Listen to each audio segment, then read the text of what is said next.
So first off, I'm Christina.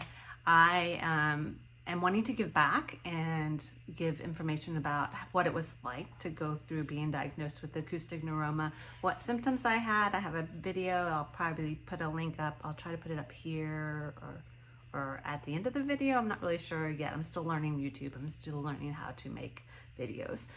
But I did a video of the symptoms. It was kind of chaotic. I'm sorry. I'm trying to be a little bit more organized this time. So today I am going to go over the things that they did at the doctor's office to diagnose me with the acoustic neuroma or vestibular schwannoma.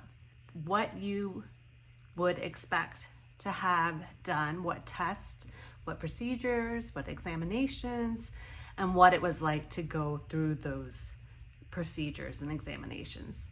Maybe a little bit of explanation in layman's terms what a lot of the things are and what they do. I'll try to keep it short and precise because I know a lot of it's just a lot of big words and just really not that interesting. So bear with me. All right, the first thing that I got done to get my diagnosis is I went to see an ENT. That's an ear, nose, and throat doctor. And I just said I was having problems with my ear. My hearing was going in and out, some tinnitus, strange symptoms, balance issues, things I didn't know what was going on. And I just wanted them to visually look and make sure everything was okay. So at the ear, nose, and throat doctor, they did look. They examined, my ears, inside my mouth, throat, the ear, nose, and throat stuff. They examined all that. Did a little bit of like in-office hearing tests. And then he sent me off for an audiogram. That was a little bit different. You go to a booth, it's a soundproof booth, and they give you, sometimes they'll put earmuffs on you and they'll play different sounds in different situations and get you to say you hear or you don't hear. And it kind of just gets a baseline of where your hearing is. Once they have that, it does a little graph, and I'll see if I can find I don't know if I can, but I'll look for it. I'll see if I can find my graph from my original audiology appointment. Hey, so I know this is different scenario, different day. There's Charlie. I'm hoping that at least he's clacking. It's carpeted in here, so it won't be as bad. Of course, he's hitting my tripod. Okay, so the next test that my ENT doctor had me do to figure out what was going on with my balance and my hearing was called a brainstem auditory evoked response test. And basically what it is, they stick electrodes on your head to measure how your brain responds to sounds. So you just kind of sit and listen to like clicks and stuff through headphones, and then they record how your brain like interprets those to see if there's anything that was messing with the pathways, auditory pathways. And then another test, I'm sorry, I got it written down so I could kind of remember which test I had done. Another test I had was like a balance test because, one of my big symptoms was my balance being off. So they wanted to make sure like the little crystals in your brain, in your inner ear stuff was functioning properly. So the balance test, BNG or ENG, it's a video nystagmography. And nystagmo, I'm not sure if I'm saying it right. It kind of refers to I know when you have a nystagmatism, like your eye, like how it moves and stuff. And this test was a little bit more intimidating. I remember when they scheduled it for me, they told me that I need to bring somebody with me and that I might not feel good for the rest of the day. So my mom came with me and I was prepared to like be sick. They're like, it'll really throw your balance off. You may get sick to your stomach. It may like take a while for you to get reoriented and stuff. So I expected that going in, but really it was fine. There was no moment in time where I felt sick to my stomach. There's no issues afterwards. It just kind of like I went in and they blew some air in my ears and hooked me up to some stuff, and then I'm trying to remember if the video part was part of the BAER test or the video nystagmography. because I kind of did them both the same day. But one of them, like, they had the electrodes on my head, and then I watched a screen. The one where they're testing the balance and stuff, they basically were changing, oh my cat's harassing me. They were basically changing the pressure in both my ears to see if that affected things. So you'd feel like air blowing in, and then it'd be cold air or hot air to see if that like changed things. And that was just, it was just weird, just a weird sensation. So it wasn't like that bad. And they did track my eye movements.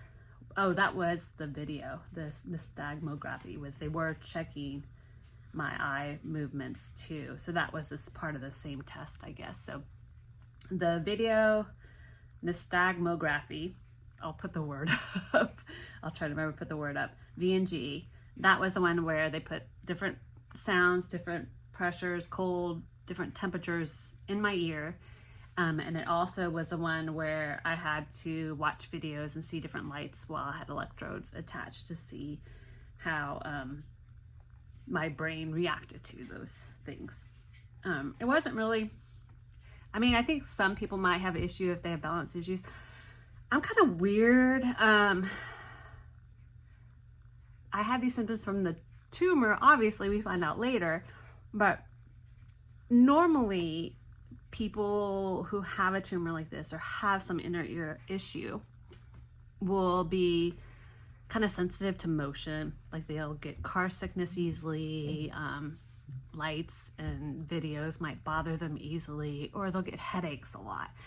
I didn't have any of those. And I'm one of those people, I rarely ever get sick to my stomach. I don't get motion sickness. I used to really love reading. And if someone's driving me around or on road trips, I have no problem with it. Never had. Still don't. So, you know, you may react differently to it.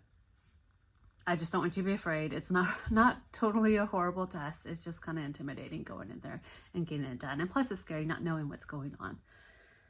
All right, so what other test? Oh, and then the end all be all, which is kind of how I end up getting my actual diagnosis. You know, I'd had an MRI before, and then they found like a pineal cyst. Nothing really showed up otherwise. And I told you about it was a neuro-ontologist. Yes. So another section of the ENT, it's like they deal more with the brainstem and the connection between the inner ear and hearing. So he was the one that actually diagnosed me by looking at my MRI picture. And he had looked at my old MRI picture. I think he was fresh out, or maybe it's just because that's where his main focus was, and that's why he was able to find it. He said it's very rare. His response to tell me there was a tumor there was kind of scary, but we'll get to that later. But he had me go do a repeat MRI with contrast to really kind of show exactly what was going on. So the MRI with contrast, you go in, and this one's kind of hard for people. I don't know if you've ever had an MRI or anything like that. It kind of can be a little intimidating and scary.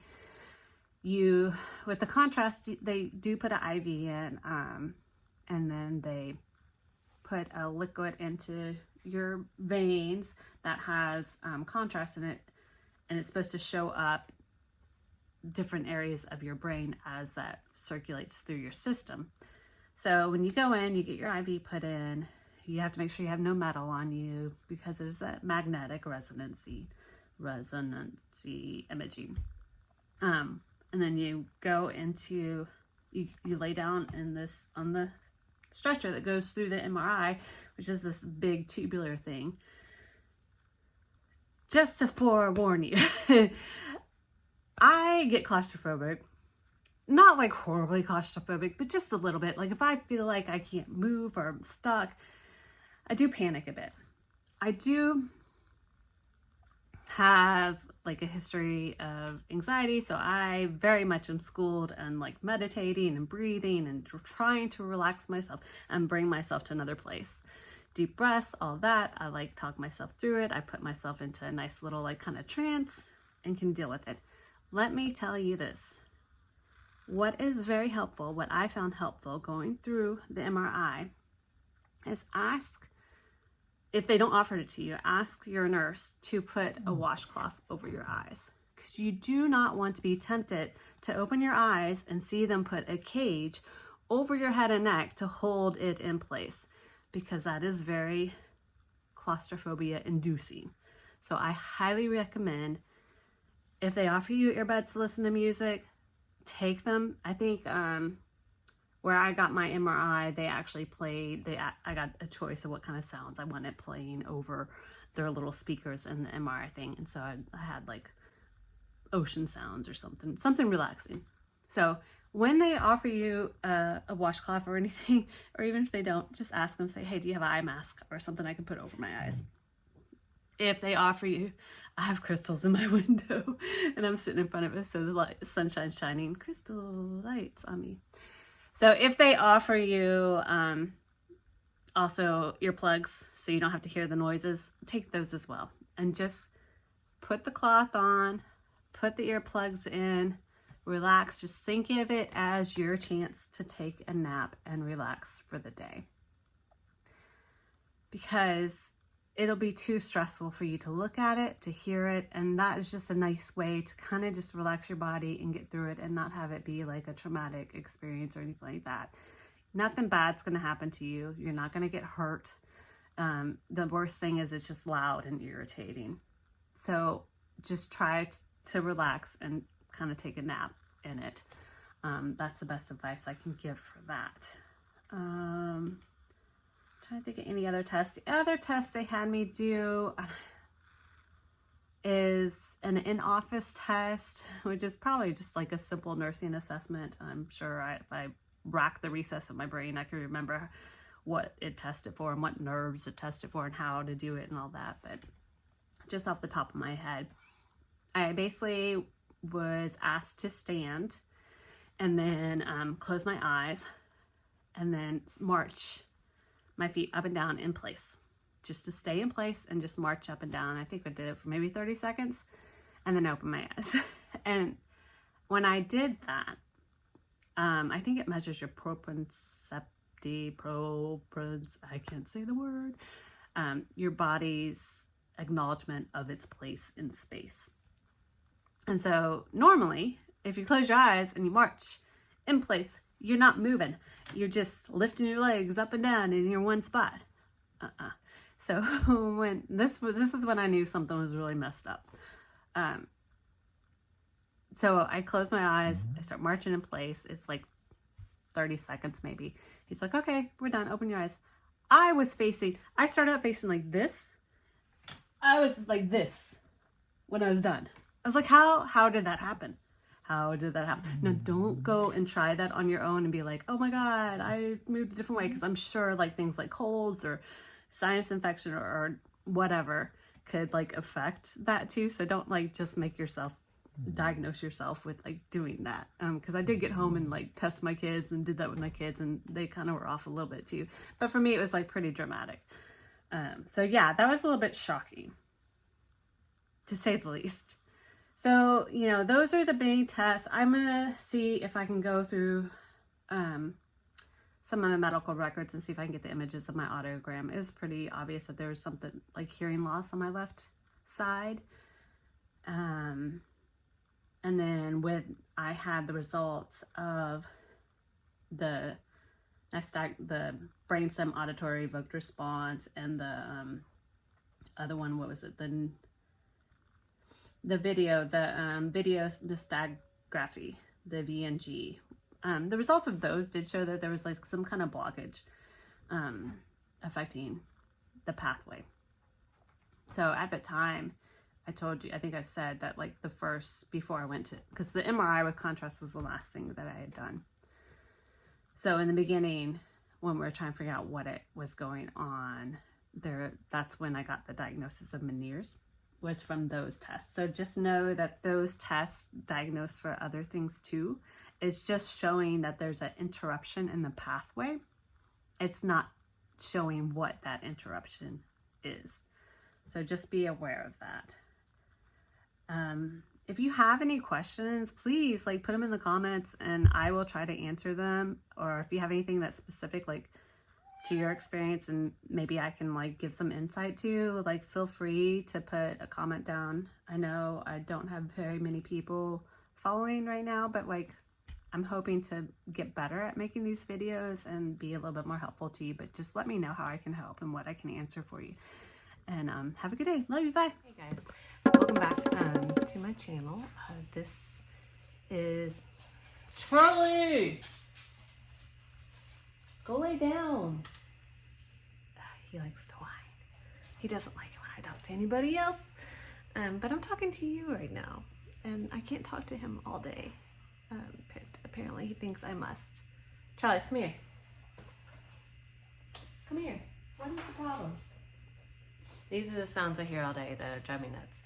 A, him whining. B, clack, clack, clack. Hear that? Come here, Charlie. Clack, clack, clack, clack. And it's not just like walking towards you clacking, it's like he gets nervous and he paces. I mean, I pace when I get nervous too, but he like paces. And I can't do anything to like calm him down. Charlie, stop it. So this is why I end up going outside to film, is because I can't get a quiet spot. I might move upstairs to my room where there's carpet so that you can't hear us clacking at least. Maybe that'll be helpful. I've been trying to experiment with microphones and not using microphones. Just gonna see how it goes. And one of the things that shows up on the, see, Charlie's clacking around. This is gonna be so irritating for you to listen to. So let me figure out something and I will get back to finish this video.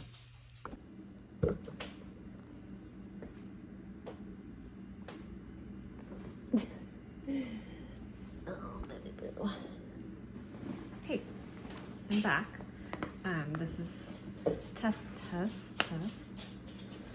I just wanted to go over some, hey everyone, welcome back. Hear my humidifier going off like crazy. I'm focused on the fact that my hair is bright yellow orange. And I have gels. Because I make this face all the time.